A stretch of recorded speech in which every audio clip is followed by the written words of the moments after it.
इस वीडियो में हम बात करेंगे एम्पियर्स लॉ की नेक्स्ट एप्लीकेशन टॉरॉइड के बारे में। टॉरॉइड एक हॉलो रिंग होती है,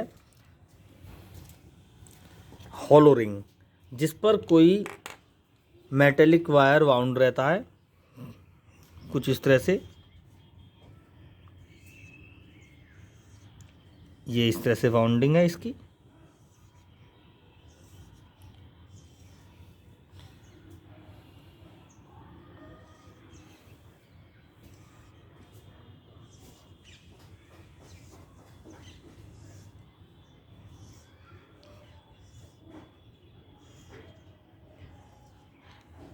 जैसे ही इसमें करंट कैरी होता है तो इसमें मैग्नेटिक फील्ड जनरेट होता है। इसको हम एंडलेस सोलेनॉइड भी कह सकते हैं। तो सोलेनॉइड की तरह ही इसमें भी करंट एक पॉइंट पर डाउन डायरेक्शन में चलेगा, क्रॉस से शो हो रहा है, और ये डाउन डायरेक्शन क्रॉस साइन से शो हो रही है, और अपवार्ड डायरेक्शन जो होगी करंट की वो पॉइंट से शो हो रही है। ठीक है,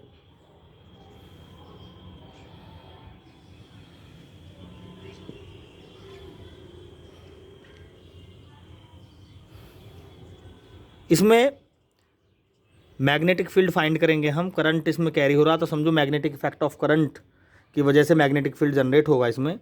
और अगर एम्पियर्स रूल लगाएं तो अगर ये एंटी क्लॉक करंट घूम रहा है इसमें, तो मैग्नेटिक लाइन हमारे थंब की डायरेक्शन में अंदर ही अंदर इस तरह से घूमेगी इसमें। ठीक है, इस तरह से घूमेगी मैग्नेटिक फील्ड इसमें, सोलेनॉइड की तरह ही इस तरह से। और आउटर पोर्शन पे वही नेग्लिजिबल करंट होगी। तो हम इस टॉरॉइड की वजह से एक्सटर्नल पॉइंट क्यू पर मैग्नेटिक फील्ड फाइंड करेंगे, इंटरनल पॉइंट पी पर भी मैग्नेटिक फील्ड की वैल्यू फाइंड करेंगे, और इस टॉरॉइड के मिड पॉइंट पर मैग्नेटिक फील्ड की वैल्यू फाइंड करेंगे। ठीक है, तो सबसे पहले लेते हैं हम एक्सटर्नल पॉइंट क्यू। तो एक्सटर्नल पॉइंट क्यू पर मैग्नेटिक फील्ड फाइंड करने के लिए क्यू से होता हुआ एक एम्पीरियल लूप बनाएंगे हम। एम्पीरियल लूप मीन्स जो लूप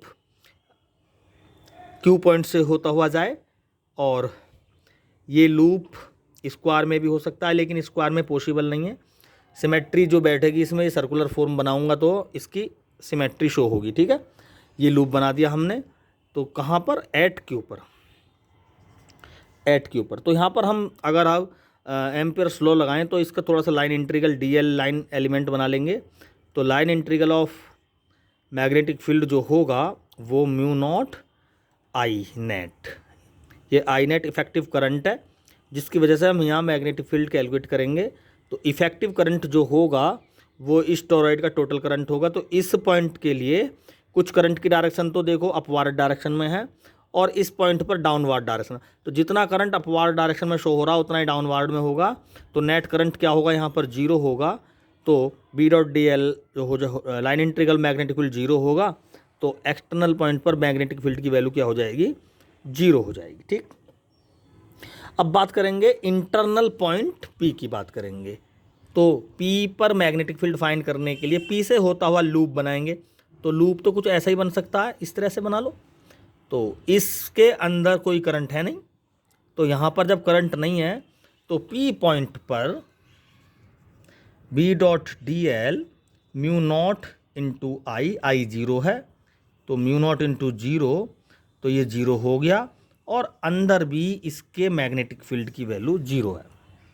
अब बचा पॉइंट हमारा इस टॉरॉइड के हॉल जो है, बीच में हॉलो रिंग है ये, तो बीच में जो सेंटर है, इस पॉइंट पर जब मैग्नेटिक फील्ड फाइंड करेंगे एट एस पॉइंट पर जब मैग्नेटिक फील्ड फाइंड करेंगे, तो यहाँ पर भी हम इस तरह से लूप बनाएंगे, क्योंकि हमें पता है मैग्नेटिक लाइन भी कुछ इस तरह से चल रही है।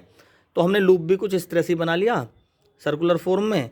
तो यहाँ पर कॉस थीटा जो मैग्नेटिक फील्ड और लाइन इंटीग्रल के बीच में, सॉरी लेंथ एलिमेंट के बीच में जो मैग्नेटिक फील्ड होगा, सॉरी मैग्नेटिक फील्ड और लाइन एलिमेंट के बीच में जो एंगल बनेगा उनकी डायरेक्शंस के बीच में, वो होगा 0 डिग्री, यानी theta is equal to 0 degree है यहाँ पर। तो और म्यू नॉट आई कुछ रहेगा यहाँ पर। ठीक है, तो बी डॉट डी एल लेंगे B D L cos zero, A dot B is equal to A B cos theta होता है स्केलर प्रोडक्ट की डेफिनेशन से। तो ये B D L cos zero degree हो जाएगा, म्यू नॉट आई, ये कॉस जीरो 1 हो गया, इसका इंटीग्रेशन डी एल जीरो से 2 पाई आर सरकमफ्रेंस हो गया 2 पाई आर, और म्यू नॉट आई, और total number of turn capital N है, तो ये हो गया म्यू नॉट आई। एन क्या है? पर unit length small N into total length 2 pi R, जो सरकमफ्रेंस है वो हो जाएगा mu naught I B dot 2 pi R. Capital N total number of turn किस पे डिपेंड करेगा? यूनिट सरकमफ्रेंस पर, यूनिट लेंथ पर small N term into total length, यानी टोटल लेंथ क्या है? सरकमफ्रेंस। सोलेनॉइड में एन क्या था? यूनिट लेंथ में टर्न और टोटल लेंथ। यहाँ पर एल के प्लेस पे क्या आ गया? पूरी सरकमफ्रेंस आ गई इसमें, ठीक है। टोरॉइड के केस में पूरी सरकमफ्रेंस, ये इस पॉइंट पर रेडियस आर है, तो यहाँ इसकी सरकमफ्रेंस कितनी हो जाएगी? 2 पाई आर। तो 2 पाई आर से यहाँ 2 पाई आर कैंसिल हो गया, और बी इज इक्वल टू हो गया mu not an I. Same बिल्कुल सेंटर पे जितना मैग्नेटिक फील्ड सोलेनॉइड के केस में था, इनफाइनाइट लॉन्ग सोलेनॉइड के केस में था, उतना ही मैग्नेटिक फील्ड टोरॉइड की वजह से होगा इस सेंटर पॉइंट एस पर, ठीक है। जो हॉलो स्पेस है, जो हॉलो रिंग है, उसके किसी मिडिल पॉइंट में अंदर एस पॉइंट पर मैग्नेटिक फील्ड ये होगा, जो करंट की मैग्नीट्यूड पर और नंबर ऑफ टर्न एट पर यूनिट लेंथ पर डिपेंड करेगा, ठीक है। Thank you.